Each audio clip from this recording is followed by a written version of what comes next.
ओम नमः सिद्धेभ्य। मंगलमय मंगल करण वीतराग विज्ञान, नमो ताहि जाते हैं भय अनंतादि महान। करि मंगल करि हो महाग्रंथ करण को काज, जाते मिले समाज सब पावै निज पद राज।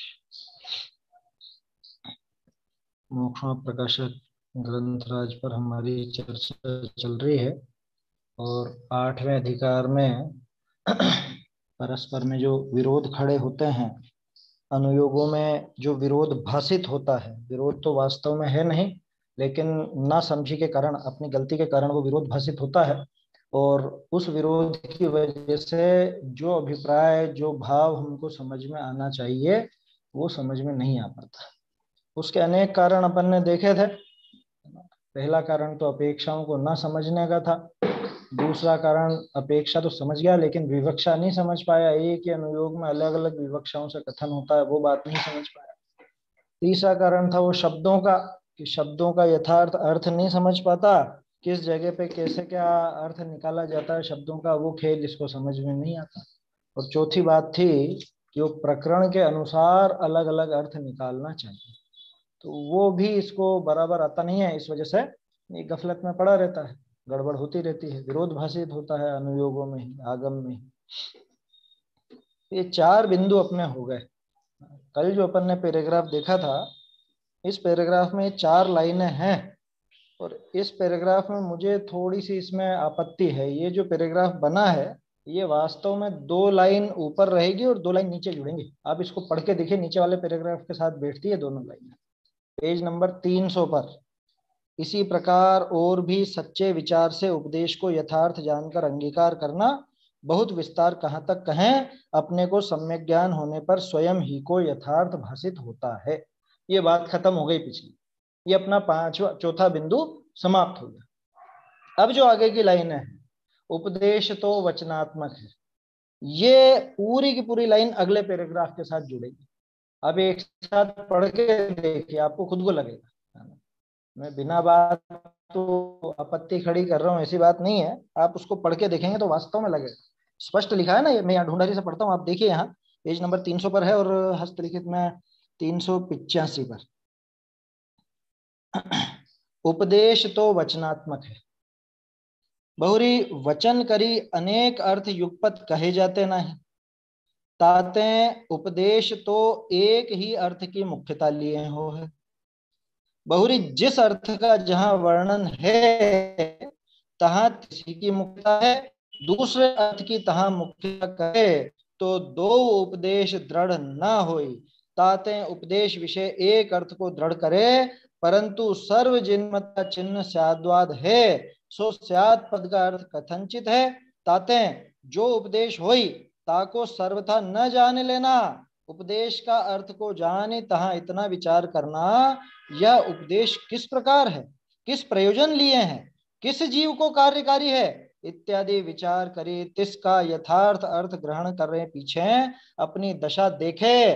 जो उपदेश जैसे आपको कार्यकारी होई तिसको तैसे आप अंगीकार करे, और जो उपदेश जानने योग्य ही होई तो ताको यथार्थ जान ले, ऐसे उपदेश का फल को पावे।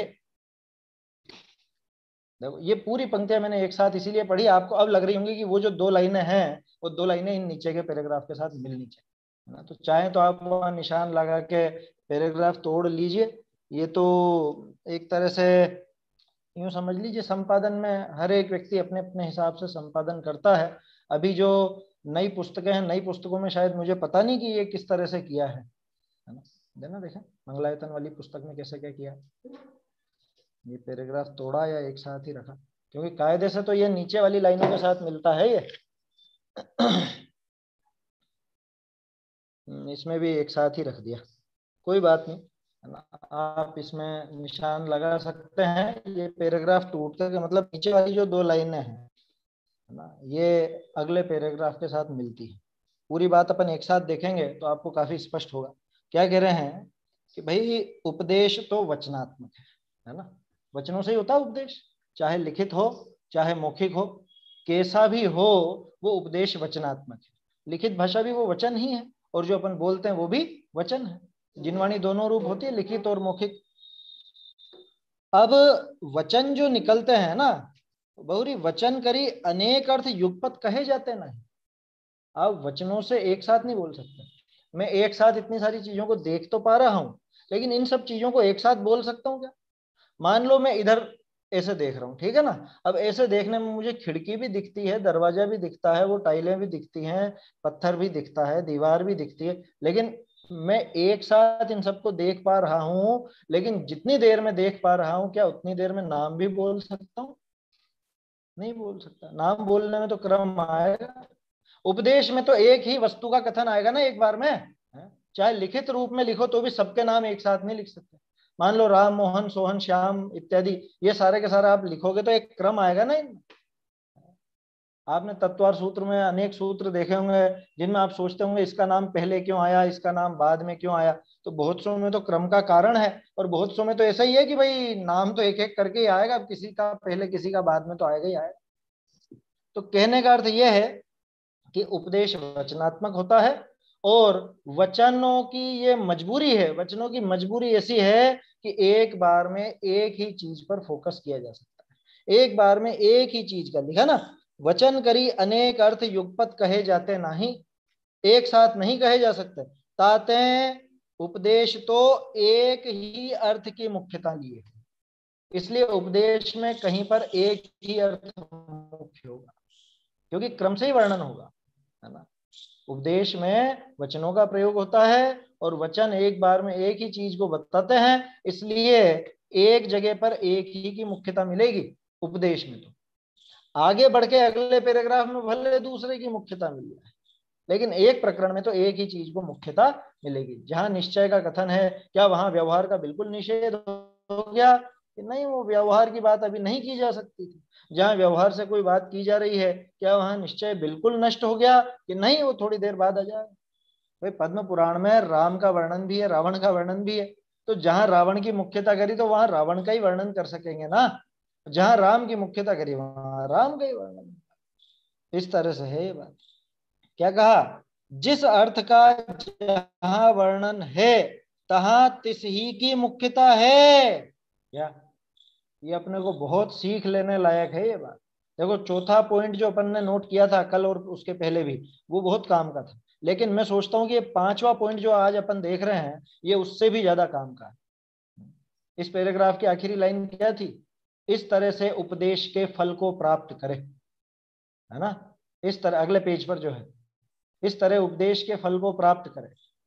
तो उपदेश के फल की प्राप्ति कैसे होगी?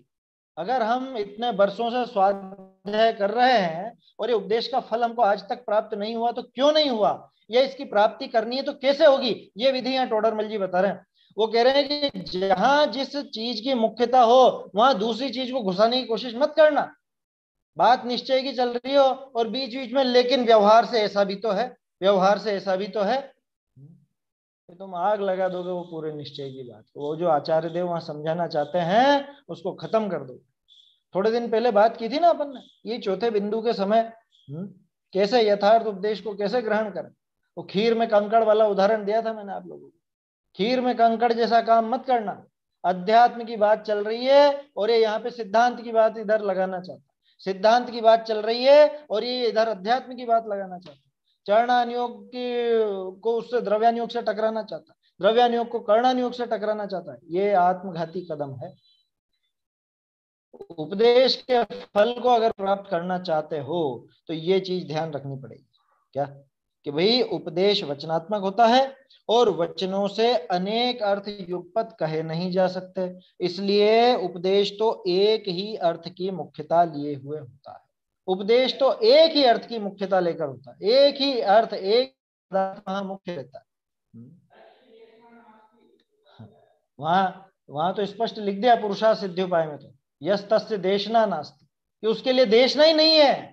जो ऐसे इधर उधर घुसाता रहता है ना, कोई भी प्रकरण को कहीं भी घुसा देता है, निश्चय में व्यवहार को खड़ा करता है, व्यवहार में निश्चय को खड़ा करता है, एक अपेक्षा से बात चल रही है, वहां दूसरी अपेक्षा को मुख्य करना चाहता है, दूसरी अपेक्षा में इस अपेक्षा को मुख्य करना चाहता है, तो उसके लिए बिल्कुल भी नहीं है ये देशना। ये जो जिनागम है ये दिव्य देशना है भगवान की, ये उस व्यक्ति के लिए बिल्कुल नहीं, ये उसके लिए है जो उसको बराबर समझे, जो उस देशना को सुनना जानता हो, आया समझ में? झेलना जानता हो, उसी के लिए है। क्या कारण रहा 66 दिन तक क्यों नहीं घिरे दिव्य ध्वनि? कि वो झेलने की सामर्थ्य नहीं थी लोगों के। ये क्या क्या झेलना है, कैसे समझना है, क्या बात कहाँ लगानी है कहाँ नहीं लगानी, ये अकल नहीं थी। ऐसी अकल वाला कोई जीव चाहिए था, आया समझ में, जो झेल सके। खैर वो अलग बात है, वो तो मैंने ऐसे इसको समझाने के लिए उदाहरण दे दिया, ऐसा मत समझना, नहीं तो अन्य मुनिराज भी थे वहां पर, भावलिंगी मुनिराज भी थे, वो तो बराबर समझते थे। यहाँ तो इतनी बात समझना, जैसे शेरनी का दूध होता है, ये दूध तो देती है शेरनी भी, लेकिन कौन सकता है और कैसे ला सकता है और कैसे उसको बनाए रखा जा सकता है, कि अन्य पात्र में लेने जाओ तो फट जाता है वो, ऐसा कहते हैं, है ना? अब किसने निकाला और किसने पिया शेरनी का दूध, वो तो शेर के बच्चे ही जाना है। लेकिन शेरनी का दूध अगर लेने जाना है, शेरनी के दूध का सेवन अगर आपको करना है, तो इतनी अकल भी होना जरूरी है कि ये स्वर्ण पात्र में ही झेलने में आएगा, ये लोहे के बर्तन में, स्टील के बर्तन में और किसी अन्य बर्तन में नहीं झेला जाता। इतनी अकल भी तो चाहिए ना। ऐसे ही जिनागम का अगर वास्तव में आपको फल चाहिए, समय सार का सार अगर समझना है, नियम सार का सार अगर समझना है, योग सार आदि अध्यात्म ग्रंथों का सार समझना, अरे कोई भी जिनवाणी, कोई भी, ये तो मैंने द्रव्यानुग का नाम लिया, अगर आपको गोमट सार भी ढंग से समझना है, तो आपको वो जहां जिस प्रकरण की मुख्यता हो वहां पर उसी को रख कर, वहां कहते हैं कि जीव कर्मों को बांधता है, तो वहां पे जीव और कर्म का जैसा जो संबंध है उसको यथावत समझ करके बैठना, फालतू की बात नहीं करना। अरे जीव जुदा और पुद्गल जुदा है, तो ये पुद्गल है, ये कर्म तो, और जीव तो आत्मा है, तो ये कैसे बांध लेगा? वहां फालतू की बात नहीं लगाना। जहां जो प्रकरण हो उस प्रकरण के अनुसार वैसा अर्थ समझना चाहिए। किसी प्रकरण में किसी अर्थ की मुख्यता होती है, अर्थ माने पदार्थ, वस्तु, है ना? तो किसी प्रकरण में कोई वस्तु मुख्य होती है, किसी प्रकरण में कोई वस्तु मुख्य होती है ना? किसी नए से कथन किया जाता है, वहां दूसरे नए को गौण ही रखना, उसको खड़ा मत करना। समझ में ही बात? बाबूजी तो पकड़ लेते थे, युगल जी बाबूजी क्या, कि भाई ये तो ऐसे ही उदाहरण है, शेरनी के दूध की बात का जो आप पूछ रहे हो, ये तो सिर्फ उदाहरण है, सुना है, अब अपने को क्या पता, है ना? करके तो देखा नहीं, किसकी हिम्मत जो निकालने जाए शेरनी का दूध। वो तो उदाहरण है, सुनने में आता है, पहले के विद्वानों से सुना है तो वैसे ही उदाहरण दे देते हैं, कोई बड़ी बात नहीं है ना? खैर वो मुख्य बात नहीं, अपनी अपने तो ये समझना कि जहां जो उपदेश में क्या बता रहा था युगल जी बाबू जी का, वहां कहते हैं सामने वाला, जैसे निश्चय की बात चल रही है और सामने वाला कोई ऐसा प्रकरण खड़ा करते हैं, साहब व्यवहार से तो ऐसा है। अब बाबू जी कहते हैं ये निश्चय से ऐसा है और व्यवहार से ऐसा है, तो है कैसा है? वस्तु स्वरूप कैसा है? बोलो। निश्चय से आत्मा परद्रव्य का कर्ता नहीं, ठीक है, निश्चय से परद्रव्य का अकर्ता है, और व्यवहार से परद्रव्य का कर्ता है। तो ये बताओ करता है कि नहीं? प्रश्न समझ में आया? ये करता है भी सही और नहीं भी है, ऐसे फालतू की बात मत करो, सीधे सीधे समझाओ, है ना?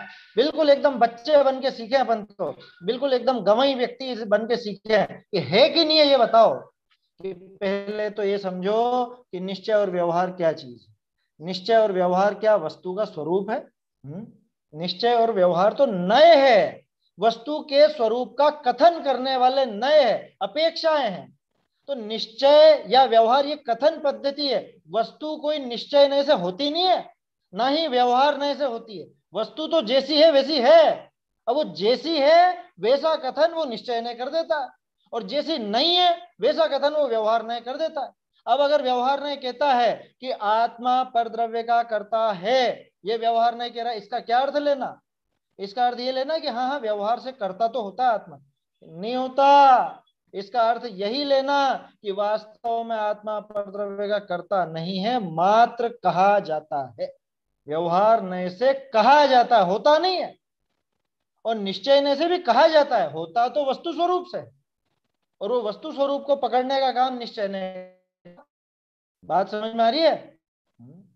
इसलिए बहुत से लोग क्या ऐसे वो जैसे क्या क्या बोलते हैं उसको, फील गुड, फील गुड, वो फील गुड कराने के लिए, अच्छा महसूस हो, इसके लिए ऐसा भी कहते हैं ना कि अरे आप सम्यक दृष्टि हो।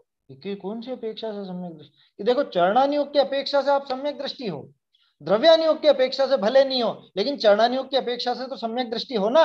अब मैं तो खुश हो गया बिल्कुल कि हाँ हाँ हाँ मैं सम्यक दृष्टि हूँ साहब। कैसे हो सम्यक दृष्टि है? कैसे सम्यक दृष्टि? निश्चय नय से वो सम्यक तो है या नहीं? व्यवहार से सम्यक तो जिसको कहा जा रहा है वो कहा ही जाता है, होता नहीं है। और निश्चय से जो कहा जाता है वो वास्तविक है ना। हुआ तो निश्चय से भी नहीं, वो हुआ इसलिए निश्चय ने वैसा कहा। बात समझ में आ रही है? तो इसलिए कभी गफलत में मत पड़ जाना कि हम व्यवहार से तो है ना करता, क्योंकि बहुत से लोग अपने साधन में है ना, बहुत से स्वाध्यायी पुराने अपने हैं, कुछ हमारे रिश्तेदार भी इस तरह के मिल जाते, व्यवहार से तो है लेकिन ऐसा। अरे व्यवहार से होता है क्या? व्यवहार से कभी वस्तु वैसी होती नहीं। व्यवहार से सिर्फ और सिर्फ कहा जाता है क्या कि निश्चय से तो नहीं है धर्म, लेकिन व्यवहार से तो है ना। मतलब उसको ऐसा लगता है कि व्यवहार से भी धर्म होता है कुछ ना। जैसे आप बोल रहे हैं कि व्यवहार से कोई चीज मतलब सही नहीं होती है, तो फिर व्यवहार से कथन में क्यों आती है, ये भी तो समझ में आना चाहिए ना। समझाने के लिए, अच्छा, व्यवहार से समझाने के कथन लिए। किया जाता है, व्यवहार से कथन किया जाता है। अभी मैं आपसे बहुत मतलब समझ लीजिए, आपको शक्कर मंगानी है, ठीक है ना? शक्कर मंगानी, अब वो घर पे कहाँ रखी है? कि वो एक स्टील के डब्बे नामक पदार्थ में उसमें रखी हुई है। स्टील एक धातु है, उस धातु से बना हुआ एक वो डिब्बे जैसा आकार, वो आकार है, उसके अंदर शक्कर रखी है, वो लेकर के आओ। इतना लंबा बोलोगे क्या? आप तो सीधे कह दोगे कि शक्कर का डब्बा ले आओ। अब मुझे ये बताओ, शक्कर का डब्बा कभी हुआ है जिंदगी में? नहीं, पूरी नहीं हुआ, दुनिया में नहीं हुआ। शक्कर का कभी कोई डब्बा बना क्या? नहीं बना। सिर्फ समझाने के लिए वो कहा जाता है शक्कर का डब्बा। देखो, वो व्यवहार से कहा गया, लेकिन व्यवहार भी इतनी तमीज तो रखता है कि वहां पर वो चीज, उसका कुछ ना कुछ संबंध तो घटित हो। उसके अंदर शक्कर रखी हो तो उसको शक्कर का डब्बा कहेंगे। उसमें अगर हींग रखी होगी तो शक्कर का डब्बा नहीं कहलाएगा, इनका डब्बा है कौन ना? है? हाँ, वो मिर्ची रखी होगी तो शक्कर का डब्बा नहीं कहलाएगा। उसके अंदर शक्कर नामक पदार्थ हो, उसका इतना संयोग हो, तो वो व्यवहार ऐसा कथन करता है।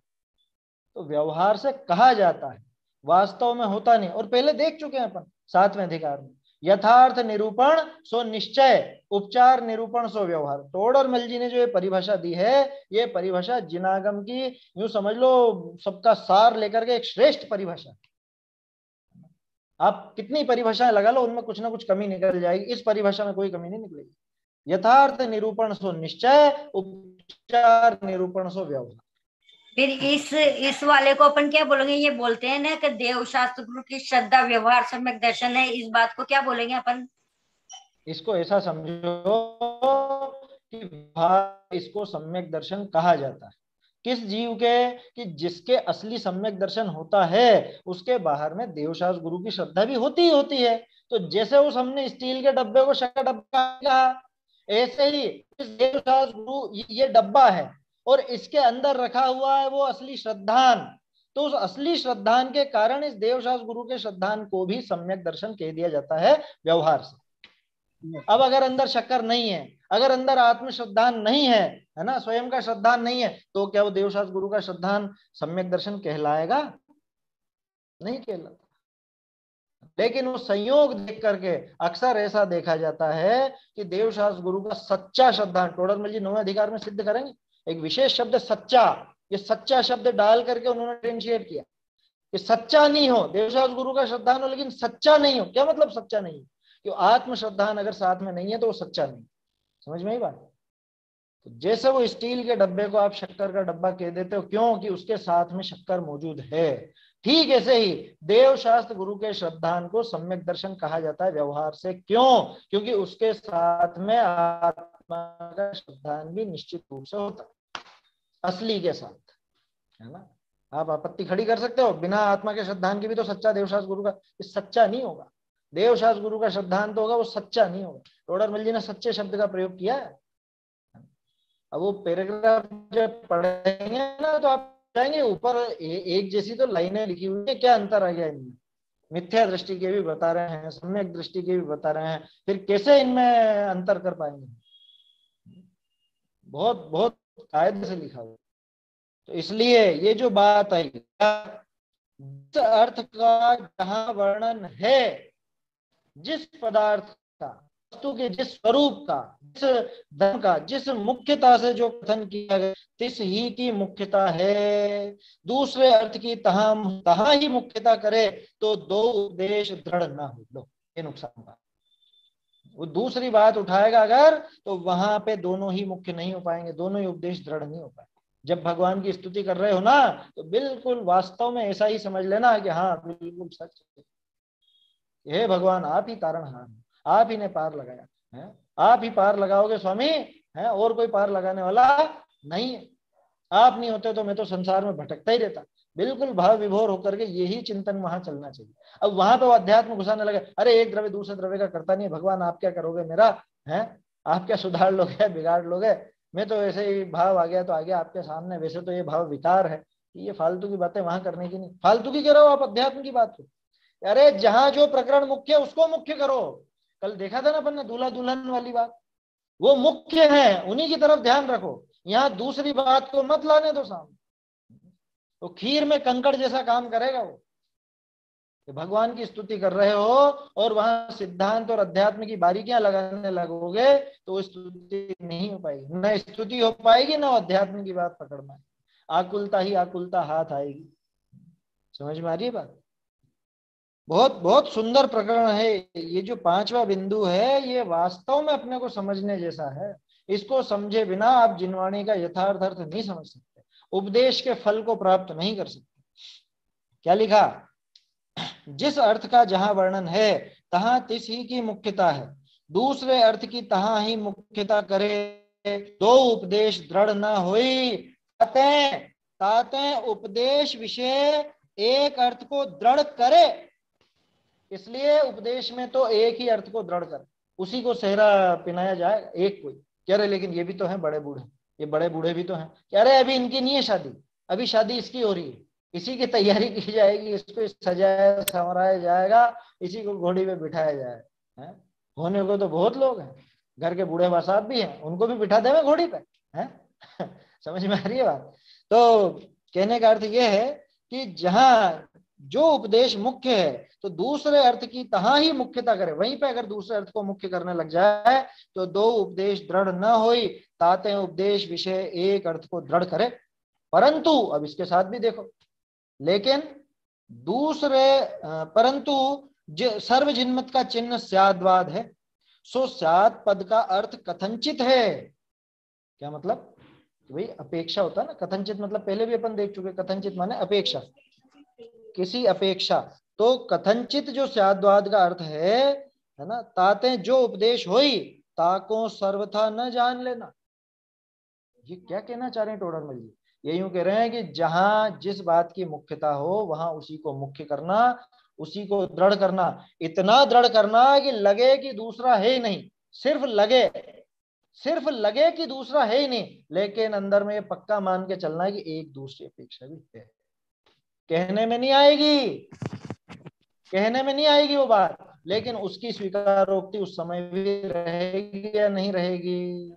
जैन मत का चिन्ह तो स्याद्वाद है, उस स्याद पद की अपेक्षा से दूसरा भी है, ये पहलू जानते हुए वो एक की मुख्यता करते हैं। यूं नहीं करते निश्चय की बात चल रही हो और बीच में बात उठा दे, व्यवहार से ऐसा भी है लेकिन निश्चय से ऐसा, ये वहां व्यवहार की बात ही नहीं आएगी।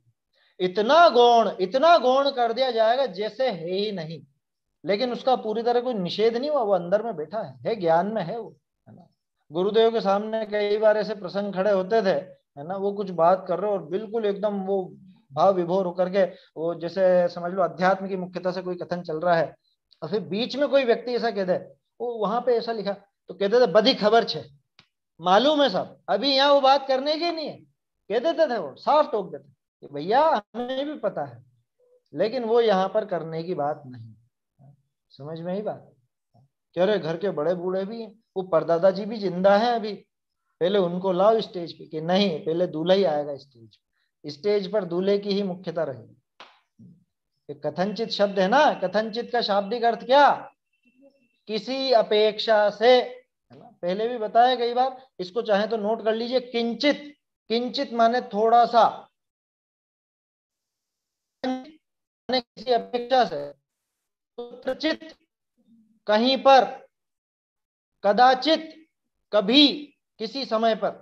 ये से कालवाची, भाववाची, क्षेत्रवाची, द्रव्यवाची शब्द है है ना। किंचित, कथनचित, कदाचित, कुत्रचित, ऐसा। क्वचित बोलो चाहे कुत्रचित बोलो एक ही बात है ना। कुत्रचित की जगह क्वचित भी काम में आता है, आया समझ में। तो ये द्रव्य की अपेक्षा तो किंचित हो गया, ये थोड़ा सा। क्षेत्र की अपेक्षा से क्वचित अथवा कुत्रचित हो गया। कहीं पर, काल की अपेक्षा से कदाचित हो गया, किसी समय कभी, है ना। और भाव की अपेक्षा से कथनचित माने किसी अपेक्षा, ऐसा। ठीक है ना।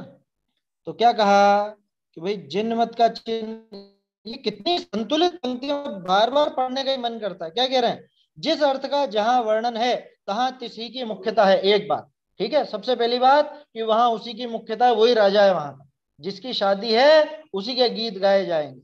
दूसरी बात, दूसरे अर्थ की तहां ही मुख्यता करे तो दो उपदेश दृढ़ ना हुई। अभी ब्याई जी को, फूफा जी को, जीजा जी को, इनको मुख्य करोगे तो दोनों की दृढ़ता नहीं होगी, ना इसका सत्कार हो पाएगा ना उसका सत्कार हो पाएगा। ठीक है, ताते हैं उपदेश विषय एक ही अर्थ को दृढ़ करे। तीसरी बात, परंतु सर्व जिनमत का चिन्ह स्याद्वाद है, सो पद का अर्थ कथनचित है, ताते जो उपदेश होई ताको सर्व जानना, वैसा मत जान ले। क्यों, क्या दिक्कत है, सर्वथा वैसा मत, कि सर्वथा मान लोगे तो गड़बड़ खड़ी हो जाएगी। वहां पे द्रव्य को ही सर्वथा, मतलब द्रव्य की अपेक्षा जो बात कही गई, आत्मा कैसा है कि आत्मा शुद्ध है, तो अब सर्वथा शुद्ध मान लोगे तो पर्याय की अशुद्धि को दूर करने का प्रयास कौन करेगा। पर्याय की अपेक्षा से जो अशुद्धता दिखाई जाएगी, अब सर्वथा अशुद्ध मान लोगे तो फिर वो अशुद्धि में तो फिर शुद्धता का अनुभव कैसे होगा। समझ में ही बात। तो अपेक्षाएं जिसकी जैसी हैं वैसी समझना, और जहां जिसकी मुख्यता है वहां उसी को मुख्य किया जाएगा, दूसरे को नहीं, बिल्कुल नहीं किया जाएगा। लेकिन दूसरा है ही नहीं, क्या कि है, लेकिन अभी उसकी बात नहीं। निशाना लगाता है ना, निशाना, और निशाना लगाने वाला वो ऐसा चश्मा पहनता ही, एक आंख ऐसी ढक जाती है ना। तो पहले तो ये सुविधा नहीं थी, तो पहले लोग ऐसी एक आंख बंद करके और फिर निशाना लगाते। तो ये बताओ, आंख बंद करी, एक आंख खोली, एक आंख बंद की, तो ये बिल्कुल बंद कर दी कि हाँ बिल्कुल बंद कर देना, जरा सी भी मत खोलना, निशाना चूक जाओगे, है ना। बिल्कुल बंद नहीं करोगे, जरा सी भी खोलोगे तो निशाना चूक जाओगे। इस समय कौन सी आंख की मुख्यता है, इस वाली आंख की मुख्यता है, तो ये आंख बिल्कुल बंद कर दीजिए, बिल्कुल बंद कर दें। ये बार बार बंद करनी पड़ रही, फोड़ ही दें कि नहीं, फोड़ना नहीं है, फोड़ना नहीं है, ये आंख रहेगी, ये आंख है, इस चीज का भी ज्ञान रखना, और ये आंख अभी बंद करनी है, इसका भी ध्यान रखना। बात समझ में आ रही है। इस समय इस आंख का बिल्कुल भी उपयोग नहीं है, इसलिए इसको पूरी तरह से ऐसा टाइट बिल्कुल बंद कर दीजिए। ऊपर काला कपड़ा भी लगा दीजिए, लगाना हो तो बंद भी कर दो और टाइट काला कपड़ा भी लगा दो। ये बंद ही रखनी है तो फोड़ ही दो कि नहीं, फोड़ना नहीं, लेकिन ये आंख है, इस चीज का ज्ञान रखना। ये इतनी संतुलित पंक्तियां हैं। ये उपदेश के फल को कैसे प्राप्त करें, ये बात है यहाँ। देखो क्या कह रहे हैं, ताते जो उपदेश होई ताको सर्वथा न जान लेना, उपदेश का अर्थ को जानी तहां इतना विचार करना। अब देखो, अब बहुत बढ़िया पंक्तियां, अपने को अर्थ कैसे ग्रहण करना चाहिए। मुझे जिनवाणी में कौन सी बात मेरे लिए लिखी गई है, वो कौन सी मुझे ग्रहण करनी है, कौन सी बात मेरे काम की नहीं है, कौन सी बात मुझे ग्रहण नहीं करनी है, ये बहुत अच्छे से यहाँ समझने की बात है। देखो क्या कह रहे हैं, उपदेश का अर्थ को जान, उपदेश के अर्थ को जान करके तहां इतना विचार करना, कितना, कि ये उपदेश किस प्रकार है, कि ये जो कहा गया ये किस अपेक्षा से कहा गया। इसमें निश्चय की बात है कि व्यवहार की बात है, द्रव्य को मुख्य किया है कि पर्याय को मुख्य किया, ये सारी बात कर चुके हैं अपन। अपेक्षा के बारे में, विवक्षा के बारे में, अर्थ के बारे में, शब्द के अर्थ के बारे में, ये सारी बातें आ चुकी हैं, है ना। तो यहाँ इतना विचार करना कि उपदेश जो दिया गया ये किस तरह से, किस प्रयोजन लिए हैं। लो, यहाँ दृष्टि की मुख्यता है कि वो अपने ज्ञान की मुख्यता है, ज्ञान कराने के लिए कथन किया जा रहा है कि श्रद्धान कराने के लिए कथन किया जा रहा है, उस अपेक्षा से फर्क पड़ जाता है ना। निश्चय से ही आत्मा को कर्ता बता दिया गया प्रवचन सार जी ने, निश्चय से। और निश्चय से ही आत्मा को अकर्ता भी बता देते हैं समय सार जी। क्या चक्कर है ये? दोनों ही निश्चय की बात करें, दोनों ही द्रव्यानुयोग के ग्रंथ है। अब क्या करें फिर? तो पहले बात करी थी ना अपन ने, एंगल दो एंगल लगाने पड़े। तो अब यहाँ एंगल लगाओ आप, ये किस प्रयोजन को लिए कथन है? यहाँ ज्ञान कराने का प्रयोजन है कि श्रद्धान कराने की मुख्यता है? जहां आत्मा का अनुभव कराना हो, श्रद्धान कराना हो, वहां पे आत्मा पर द्रव्य का रंच मात्र भी करता नहीं, उसमें रंच मात्र भी अशुद्धि नहीं, ये सारी बातें। और जहां पे वस्तु व्यवस्था का ज्ञान कराना हो, वहीं पर निश्चय से ही आत्मा को कर्ता कहा जाएगा, राग द्वेष आदि का, पर द्रव्य का नहीं, राग द्वेष आदि का। राग आदि का कर्ता आत्मा को कहा कि नहीं कहा प्रवचन सार जी? कौन सी 179 है शायद, 69 या 79 नंबर भूल रहा हूं मैं। वहां पर है निश्चय से आत्मा राग आदि का कर्ता। बताओ कि वहां ज्ञान कराना है, वहां श्रद्धान की नहीं है मुख्यता, वहां ज्ञान कराने की, वस्तु व्यवस्था बतानी है। तो वस्तु व्यवस्था बतानी है तो राग को शामिल क्यों कर रहे हैं? कह रहे इसलिए कर रहे हैं क्योंकि राग को शामिल नहीं करोगे तो ये राग का कर्ता क्या दूसरे को ठहराओगे? फिर तो दूसरा हो जाएगा कर्ता। ये राग द्वेष आदि किसकी पर्याय है, किसमें उत्पन्न हुई है, ये दिखाया गया है वहां पे, ये ज्ञान कराया, ये वस्तु स्थिति वहां पर समझाई गई। तो क्या कहा कि इतना विचार करना यथार्थ अर्थ को समझ के कि ये उपदेश किस प्रकार है, पहला पॉइंट। दूसरा पॉइंट, किस प्रयोजन लिए है, इस उपदेश का प्रयोजन क्या क्या कहना चाहते हैं आचार्य। तीसरी बात, किस जीव को कार्यकारी है। लो, ऐसा भी होता है क्या कि जिनवाणी का कोई उपदेश किसी जीव को कार्यकारी और कोई उपदेश किसी जीव को कार्यकारी? ये तो है ही सही, ये तो पहले भी देखा था अपन ने, है ना। तो देखा था ना बीमार का उदाहरण कि जिसको शीतांग हुआ हो उसी को उष्ण औषधि काम की है? गर्मी के बुखार वाले को ठंडी दवाई दी जाएगी, वो उसके काम की है, और ठंड के बुखार वाले को गर्म दवाएं दी जाएंगी, वो उसके काम की। किस जीव को कार्यकारी इत्यादि विचार कर, ये तीन बातों का विचार कर, उसके बाद तिसका यथार्थ अर्थ ग्रहण करे। सबसे पहली जिम्मेदारी यथार्थ अर्थ ग्रहण करे, यथार्थ अर्थ ग्रहण करे, उसकी अपेक्षा समझे, उसकी विवक्षा समझे, उन शब्दों का अर्थ बराबर समझे। ये जो पीछे 4 बिंदु देखे थे ना अपन ने, वो चारों लगा लीजिए। उसको यथार्थ समझे, यथार्थ अर्थ ग्रहण करे। उसके बाद ठीक साहब अर्थ तो ग्रहण कर ले, अब तो ये बात मान लूं कि नहीं, अभी रुको, पीछे अपनी दशा देखे कि कहीं मेरे निश्चय का अतिरेक तो नहीं हो रहा, कहीं मुझे व्यवहार का अतिरेक तो नहीं है, कहीं मेरा ध्यान क्रियाकांड में तो नहीं लगा हुआ है कि उन्हीं को तो धर्म मान के नहीं बैठा हूं, कहीं पे ये बिल्कुल इनको बेकार ही तो समझ के नहीं बैठ गया है, निश्चयाभास का अजीर्ण तो नहीं चढ़ रहा है माथे पर। तो अपनी दशा देखे, जो उपदेश जैसे आपको कार्यकारी होई तिसको तैसे आप अंगीकार करो। जो उपदेश जैसे अपने आप को कार्यकारी हो, अगर निश्चय का ज्यादा बुखार छाया हुआ है तो व्यवहार उपदेश मुझे इस रूप में कार्यकारी है कि ये मेरी प्रवृत्ति थोड़ी सी सुधरेगी, इसको मैं अगर ध्यान दूंगा इस बात पर तो उसको उस ढंग से ग्रहण करें।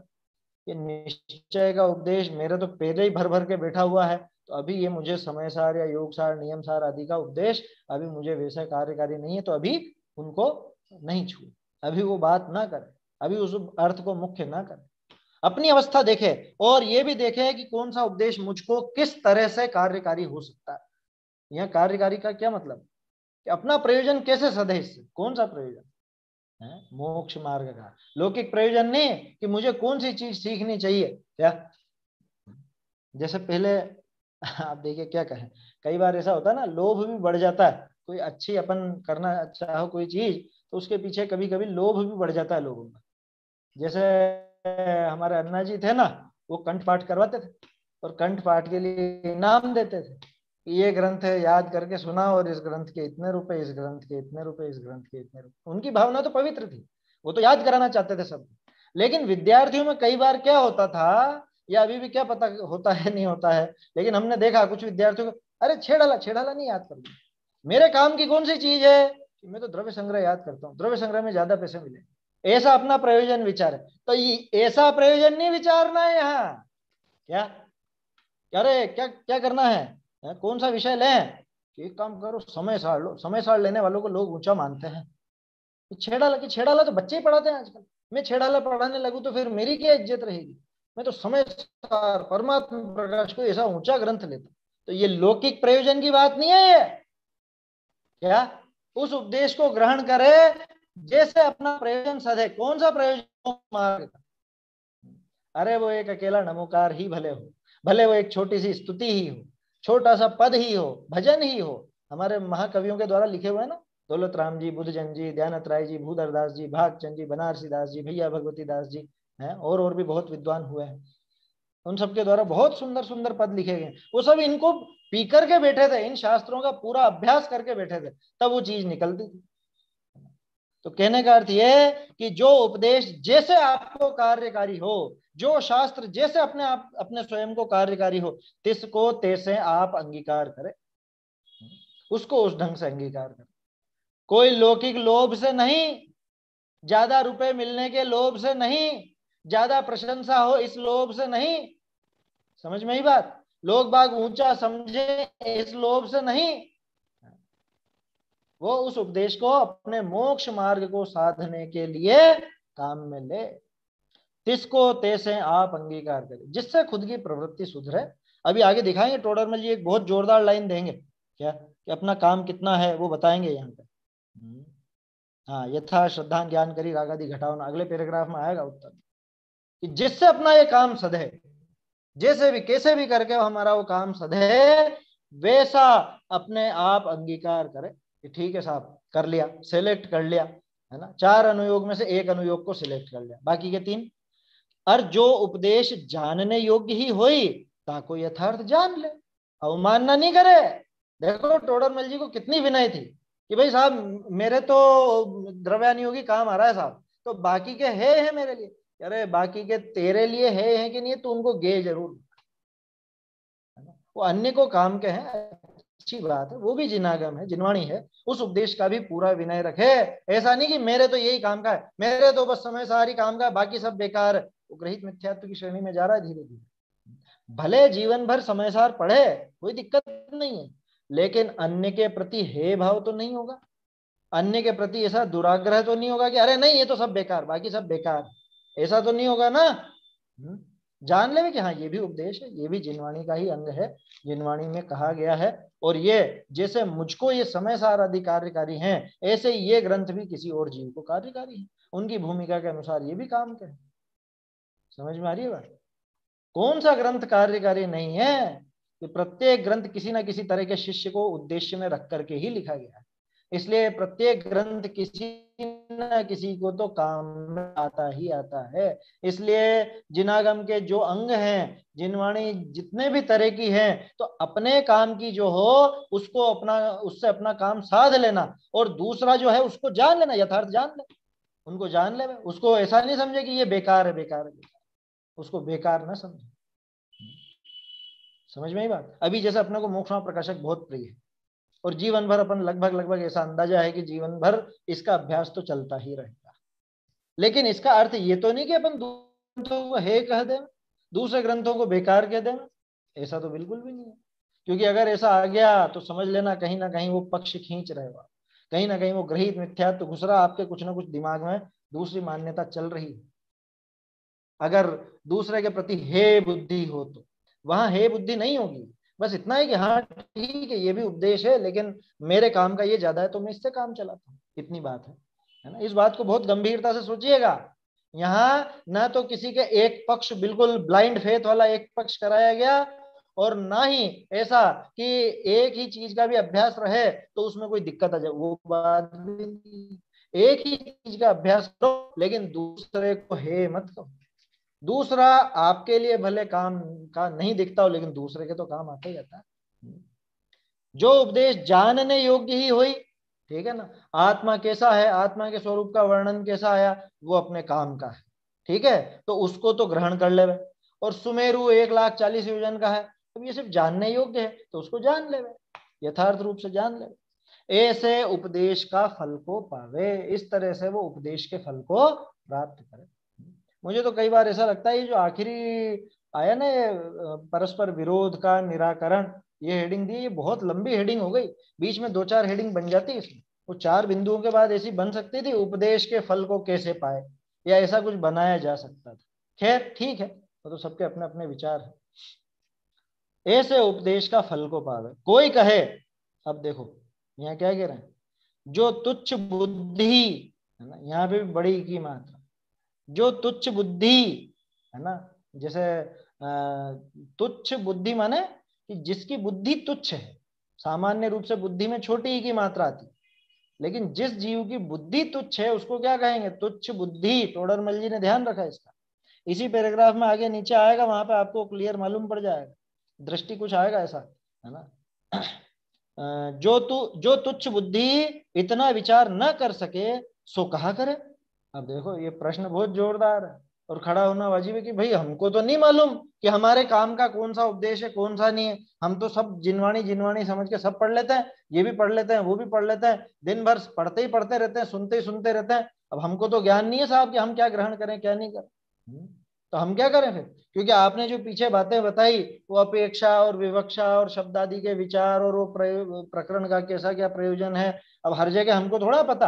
आचार्यों ने लिखा भी नहीं कि हम यहाँ पे ज्ञान की मुख्यता से कथन कर रहे हैं, हम यहाँ श्रद्धा की मुख्यता से कथन कर रहे हैं, या हम यहाँ चारित्र की मुख्यता से कथन कर रहे हैं। हम क्या करें उसमें, हम तो तुच्छ बुद्धि जीव है, हमको तो समझ में नहीं आती, तो क्या करें फिर। बहुत सुंदर उत्तर है, पढ़िए इसको। ता का उत्तर, जैसे व्यापारी अपनी बुद्धि के अनुसार ही जिसमें समझे सो थोड़ा व बहुत व्यापार करे, परंतु नफा टोटा का ज्ञान तो अवश्य चाहिए।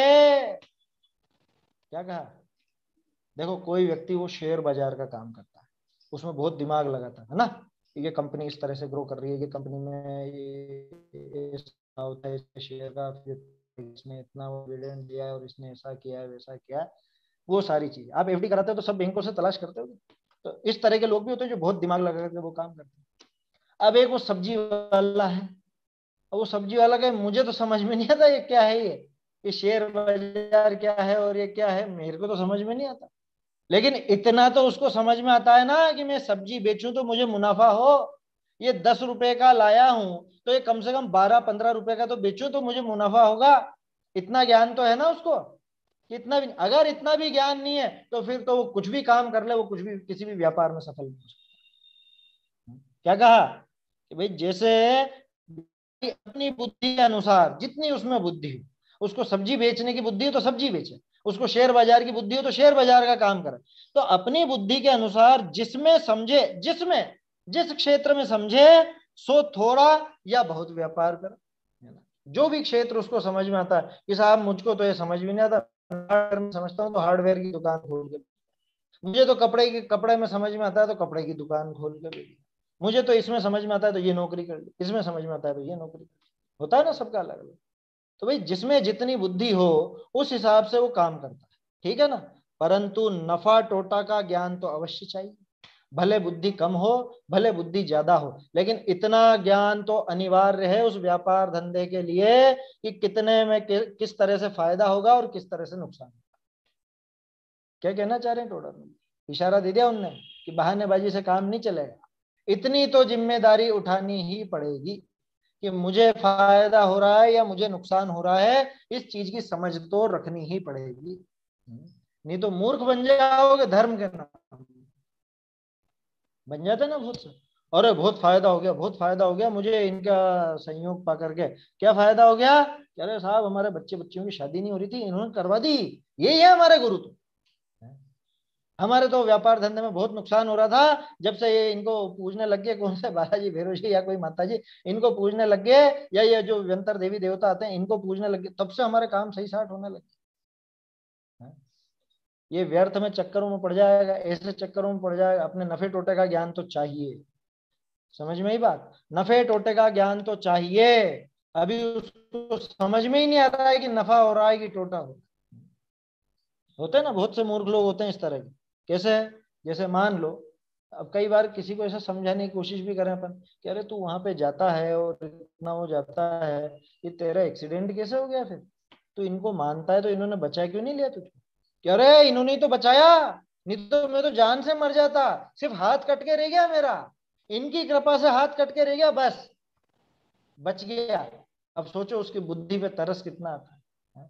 अरे भाई अगर वो बचाने वाले होते तो ये एक्सीडेंट ही क्यों होने दिया, ये हाथ ही क्यों कटने दिया। ऐसे उसको जरा भी अपने नफे टोटे का ज्ञान नहीं। एक छोटा सा उदाहरण दिया मैंने आपको, बोल उसको नफे टोटे बिल्कुल नहीं।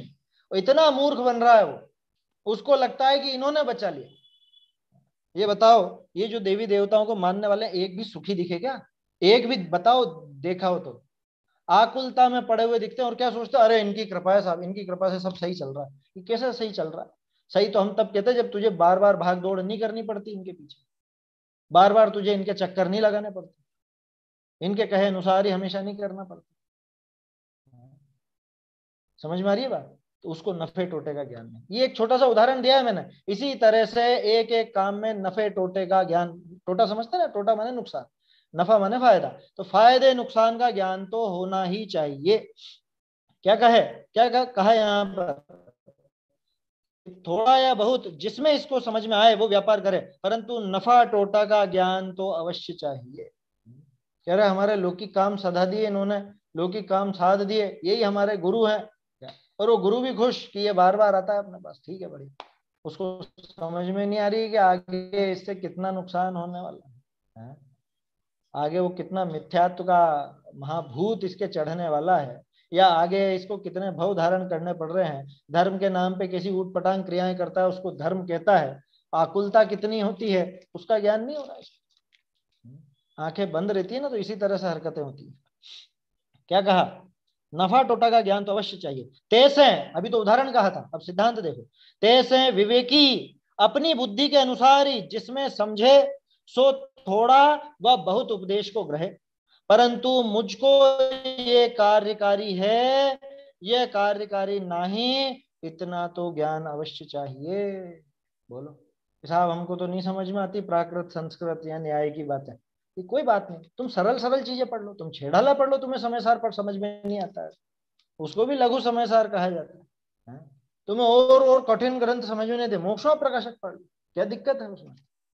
कोई बात नहीं, व्यापार बड़ा करो चाहे छोटा करो, अपनी बुद्धि के अनुसार भले छोटा बड़ा करो, लेकिन फायदा हो रहा है कि नुकसान हो रहा है, इसका ज्ञान तो अवश्य चाहिए। कि मुझे ये भाव करके, ये अभ्यास करके, ये चीजें पढ़ करके मुझे लाभ हुआ कि उल्टा नुकसान हुआ। और लाभ नुकसान वो लौकिक नहीं, लाभ नुकसान यहाँ पे असली पारलौकिक लाभ नुकसान की बात है। आकुलता बढ़ी या घटी, सुख बढ़ा या घटा, ये सारी चीजें ढंग से समझना चाहिए। क्या कहा, तैसे विवेकी अपनी बुद्धि के अनुसार जिसमें समझे सो थोड़ा या बहुत उपदेश को ग्रहे, जो समझ में आए वैसे उपदेश को ग्रहण करे, लेकिन मुझको ये कार्यकारी है और ये कार्यकारी नहीं, इतना तो ज्ञान अवश्य चाहिए। समझ में आ रही है बात? जैसे आप व्हाट्सएप पर देखते हो ना, वो धार्मिक मैसेज भी उसी भाव से पढ़ते हो और वो चुटकुले भी उसी भाव से पढ़ते हो, तो आपको इतनी तो अकल होनी चाहिए ना कि इसमें से क्या काम का है और क्या काम का नहीं है, हैं?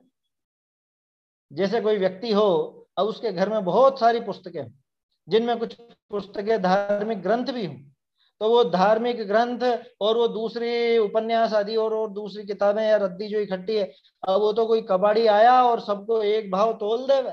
इतना तो ज्ञान होना चाहिए क्या रद्दी में देने का और क्या नहीं है। बात समझ में आ रही है?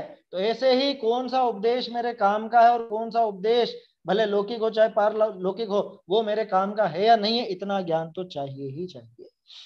तो अब हम कैसे पहचाने कि नफा कौन सा और टोटा कौन सा? बहुत सुंदर पंक्तियां हैं। सो कार्य तो इतना है, बोल्ड होने लायक पंक्तियां हैं ये तो, बोल्ड है कि नहीं है? नहीं है, कोई बात नहीं, आप निशान लगा लीजिए, अंडरलाइन कर लीजिए। कितना है अपना काम, अनिवार्य कार्य क्या है? यथार्थ श्रद्धान ज्ञान करी रागादि घटावना, यथार्थ श्रद्धा ज्ञान करी रागादि घटावना। दिख रहा है कुछ? सम्यक दर्शन, सम्यक ज्ञान, सम्यक चारित्र। यथार्थ श्रद्धान ज्ञान करी, यथार्थ श्रद्धान माने सम्यक दर्शन, यथार्थ ज्ञान माने सम्यक ज्ञान, और इनको करके रागादि घटावना सो सम्यक चारित्र। बोलो, काम तो इतना है, मुख्य कार्य तो इतना है, जिससे मेरा ये काम सधे वो नफा, और मेरा काम नहीं सधे सो टोटा, इतना ज्ञान तो होना चाहिए। सो यह कार्य अपने सधे सोई उपदेश का प्रयोजन ग्रहे। समझ में ही बात? कौन सा उपदेश ग्रहण करना?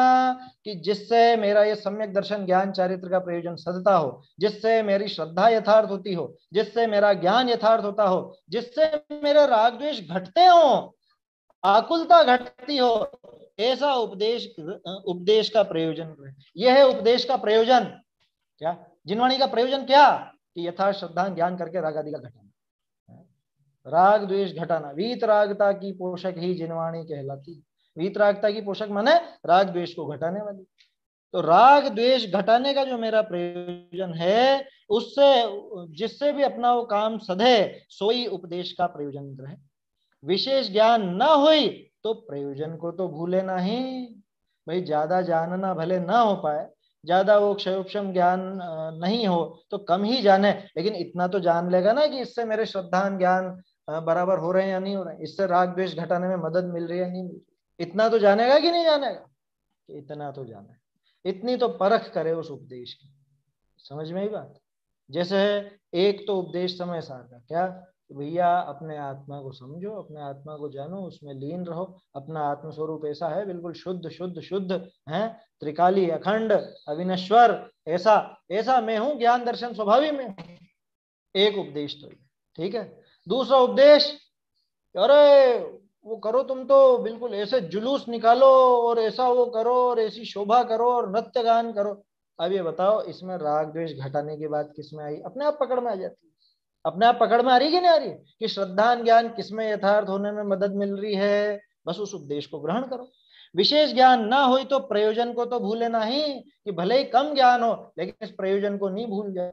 ये प्रयोजन को तो मुख्य सामने ही करके रखना कि मेरा एकमात्र लक्ष्य इस जिनागम को पढ़ने का ये है कि मुझे यथार्थ श्रद्धान करना है, मुझे यथार्थ ज्ञान करना है, मुझे राग द्वेष की हीनता करनी है, राग द्वेष घटाने हैं। ये प्रयोजन मुझे चाहिए। ये प्रयोजन जिस उपदेश से पूरा होगा उस उपदेश को मैं ग्रहण करूंगा, चाहे वो प्रथमानुयोग का हो, चाहे द्रव्यानुयोग का हो, चाहे कर्णानुयोग का, चाहे चरणानुयोग। समझ में आ रही है बात? प्रयोजन को नहीं भूले, है ना, इसको मत भूल जाना। बाकी सब भूल जाना पूरी दुनिया में, भले पागल हो जाना, लेकिन अपने मुख्य प्रयोजन को मत भूल जाना। क्या कि यथार्थ श्रद्धा, यथार्थ ज्ञान और राग द्वेष की हीनता, ये मुख्य प्रयोजन है। वही रत्नत्रय। यह तो सावधानी अवश्य चाहिए, जिसमें अपना हित की हानि होई तैसे उपदेश का अर्थ समझना योग्य नहीं। जिसमें अपना हित नहीं सधता हो, उल्टा नुकसान होता हो, ऐसे उपदेश को ग्रहण करना योग्य नहीं। जैसे कोई मान लो, बहुत से होते हैं ना, अन्य मति भी सीख लेते हैं। अब समय सार वगैरह वो तो पढ़ा देंगे, लेकिन वो आपको पता नहीं कौन कौन से क्रियाकांड में घुसा देंगे। यज्ञ भी करो, हवन भी करो, और ऐसा करो और वैसा करो। ये क्या हो रहा है? इधर तो समय सार चल रहा है और इधर जो ये चल रहा है। ऐसे उपदेश को ग्रहण नहीं करे जिससे ये उल्टा काम होता हो, जिससे श्रद्धान टूटता हो, जिससे ज्ञान बिगड़ता हो, जिससे राग द्वेष बढ़ते हो। ऐसे उपदेश का अर्थ समझना योग्य नहीं। वो उपदेशक काम का नहीं, वो उपदेश काम का नहीं। या प्रकार स्याद्वाद दृष्टि लिए जैन शास्त्रनी का अभ्यास किए अपना कल्याण होई। इस तरह से स्याद्वाद की दृष्टि लेकर के जैन शास्त्रों का अभ्यास करता है तो निश्चित रूप से अपना कल्याण होता है। ये अपने कल्याण की विधि है। जैन शास्त्रों के उपदेश को क्या लिखा था वहां पे? उपदेश का फल, उपदेश के फल को पाने का तरीका है कि जिनागम में जो उपदेश दिया गया है, इस उपदेश के फल को कैसे प्राप्त करें। कि पहले तो ये समझ लो इस उपदेश का फल क्या होना चाहिए, कि इस उपदेश का फल है यथार्थ श्रद्धान, यथार्थ ज्ञान और राग द्वेष आदि की हीनता। ये इसका फल होना चाहिए। अब मैं उस उपदेश को इस तरह से ग्रहण करूं जिससे तीनों काम बनते हों, तब तो मैं सही सही उपदेश ग्रहण कर रहा हूं। और अगर मैं कुछ ऐसा उपदेश ग्रहण करता हूं जिससे काम नहीं बनते, उल्टे बिगड़ते हों, तो फिर वो उपदेश ग्रहण करने लायक नहीं। ठीक है ना? ऐसा है। और स्याद्वाद दृष्टि लेकर के, वो जो शुरू में अपन ने बात की थी, ये प्रकरण जहां चालू हुआ था, 5वां पॉइंट, क्या कि ये उपदेश ये भी है, लेकिन यहाँ काम का नहीं। जहां जो मुख्य उसी को मुख्य रखे, उसी को दृढ़ रखे, अन्य को मुख्य ना करे, वहां अन्य की बात भी ना करे। क्या तो इस तरह से स्याद्वाद दृष्टि पूर्वक जिनागम का बराबर अभ्यास करेगा तो निश्चित रूप से अपना कल्याण होगा। और अगर ऐसी स्याद्वाद दृष्टि नहीं रखी, आग्रह की, हठाग्रह की दृष्टि रखी, ही पक्ष को मुख्य कर दिया, अथवा जहां जिस पक्ष की मुख्यता है उसे छोड़ करके दूसरे को मुख्य करने लगे, तो समझ लेना उपदेश का फल मिलने वाला नहीं है और कल्याण होने वाला नहीं, ऐसा है। तो ये 5वां बिंदु अपना पूरा हुआ। अब 6ठा बिंदु चलेगा उस प्रश्नोत्तर से कि क्या विधि है, कैसी विधि है, और भी देखेंगे। समय हो गया है, कल देखेंगे आगे। निज निधि निज में बताई यह अनंत उपकार है, इसके लिए जिन वाणी माँ को वंदना शत बार है, वंदना शत बार है।